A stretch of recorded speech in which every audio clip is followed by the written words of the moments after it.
वह मगहिया भाई बहन के भूलेटन काका के राम राम आथिन मगहिया खबर में सुनथिन देश दुनिया के खबर। आज मगहिया खबर के 600वां दिन है। सभे सुनताहर के बधाई। बिहार में आज से अनलॉक 2 शुरू हो गया। 22 तारीख तक चल। अनलॉक 2 में दुकान दौरी अब सवेरे 6 बजे से सांझ के 6 बजे तक खुला। रात के नाइट कर्फ्यू रात के 8 बजे से सवेरे 5 बजे तक लगल रहत। स्कूल, कॉलेज, जिम, उद्यान अभी बंद रहत। बिहार के कैबिनेट ले रखे फैसला कि स्वास्थ्य कर्मी सभे के ई बच्छर भी भेटायत 1 महीना के अतिरिक्त वेतन। एलजेपी एक दूसरा पर कर रहलन है पलटवार। अध्यक्ष पद से चिराग पासवान के हटावल गेल, तब उन्हें पशुपति पारस समेत 5 सांसद के पार्टी से हटा देवल गेल। केंद्रीय मंत्रिमंडल के विस्तार अगला सप्ताह कैल जा सका है। इमें बिहार से भी मंत्री शामिल होतन। सुशील कुमार मोदी के नाम सबला अगाड़ी चल रहा है। उत्तर प्रदेश में चुनाव से पहले बसपा में हो सका है टूट। बसपा के कुछ विधायक सपा के संपर्क में हथन। उन्हें कर्नाटक बीजेपी में भी बगावत के स्वर उभर रहा है। देश में पिछलका 24 घंटा में कोरोना संक्रमित के संख्या 60,471 रहा।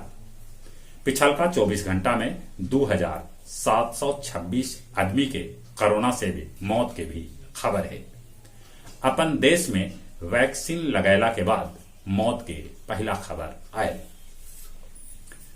2021 लेल हज यात्रा करे वालन के रद्द कर देवल गेल आवेदन।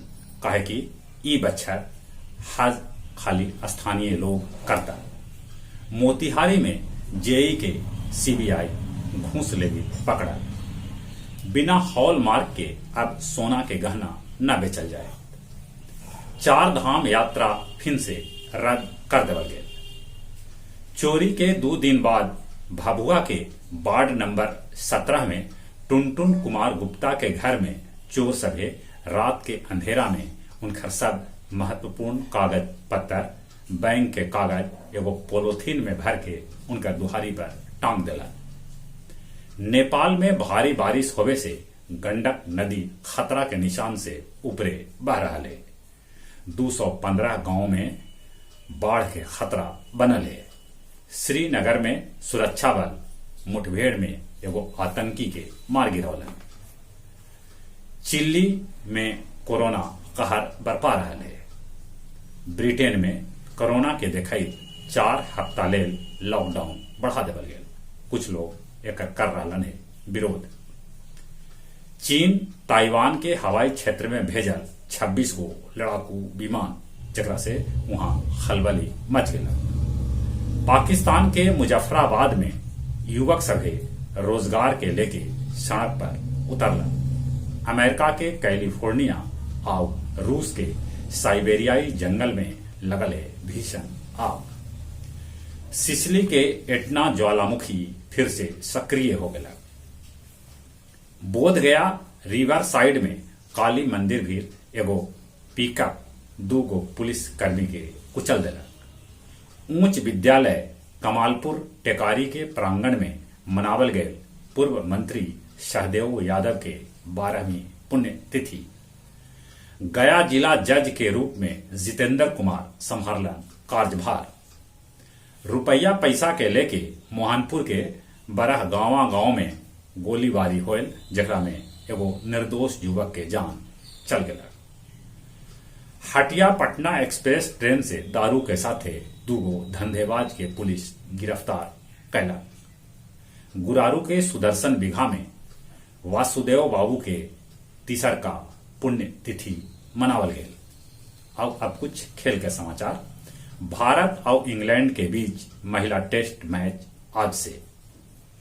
फुटबॉल में भारत अफगानिस्तान के बीच मैच 1-1 के बराबरी पर छूटल।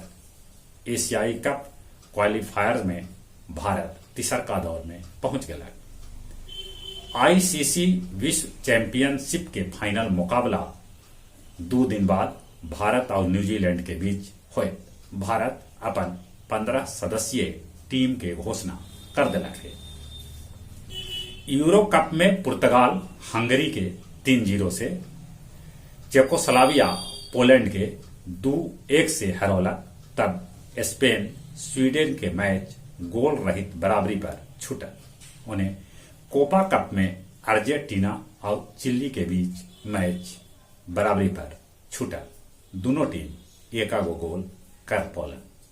जहां तक मौसम के सवाल है, मौसम विभाग सूचना दिलका है कि बिहार के 10 गो जिला में भारी बारिश हो, बिजली चमकत, ठनका भी ठनकत। एकरा से सभे जिला के अलर्ट कैल गेल है।